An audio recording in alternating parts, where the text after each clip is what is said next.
Dobro večer. Večeras ću vam pričati o statistici i jednom od načina na koji možemo zloupotrijebiti. Zamislite ovo, recimo da vas podijelim na dvije grupe, na lijeve i na desne. I dam svakome od vas jedan kratki test inteligencije. Nakon toga uzmem sve vaše rezultate, izračunam prosjek i ispadne da je lijeva skupina za 5% inteligentnija od desne skupine. Sad, moje pitanje vama je da li lijevi imaju razloga za slavlje. Da bi se odgovorili na ovo pitanje, jako je bitno kako interpretirate statistiku.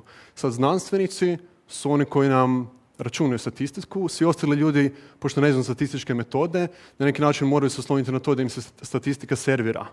I onda ono što je jako bitno što oni moraju imati, što bih htio da vi večeras dobijete barem dio toga, je kako interpretirati statistiku.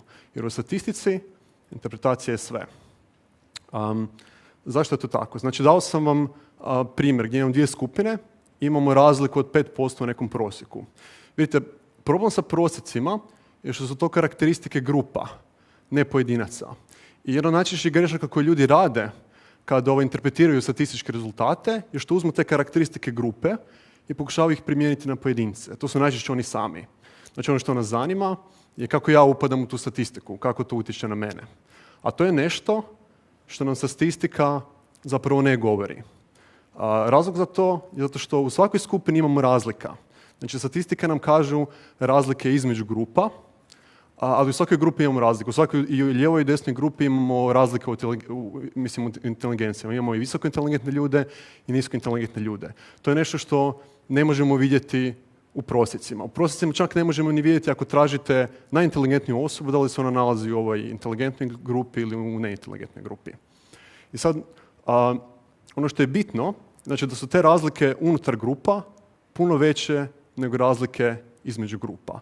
Ali zanimljivo je kada razmišljamo, znači kada interpretiramo statističke rezultate i rezultate na grupama, nekako puno veću psihološku težinu dajemo razlikama između grupa nego razlikama unutar grupa. I to ima smisla. Ljudi su socijalne životinje, živimo u grupama, moramo naučiti živjeti jedni s drugima. Jedini način na koji se možemo identificirati sa grupom, na neki način napraviti socijalnu koheziju, je da kažemo svi smo jednaki.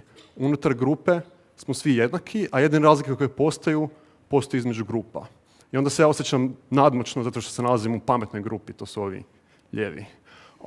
A to je pogrešno, to je zaista pogrešna interpretacija. Htio bih završiti ovo predavanje sa jednime. Znači, statistika se može iskoristiti kao oružje. I ljudi je vrlo olako koriste kao oružje. Nažalost, ne mogu vam garantirati da se nekad u životu nećete naći u poziciji kad će neko to oružje iskoristiti prema vama, ali ono što se svi mi zajedno možemo večeras i u buduće potruditi je da to oružje ne koristimo prema drugima. Jer time se zapravo ne radimo nikakvu uslugu, samo hranimo naše predrasude. Hvala.